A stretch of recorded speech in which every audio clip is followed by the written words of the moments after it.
mabuting balita ng Panginoon ayon kay San Juan.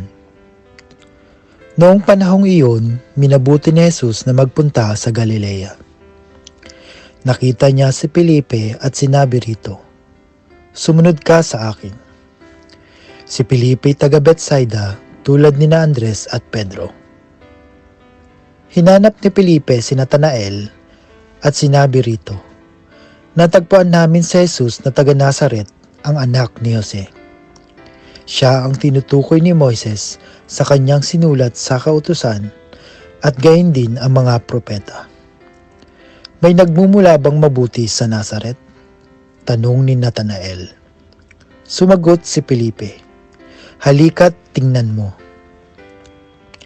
Nang malapit na si Natanael, ay sinabi ni Jesus, "Masdan ninyo ang isang tunay na Israelita. Siya'y hindi magdaraya."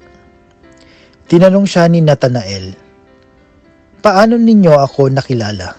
Sumagot si Jesus, "Bago ka patawagin ni Felipe, nakita na kita nang ikaw ay nasa ilalim ng puno ng igos."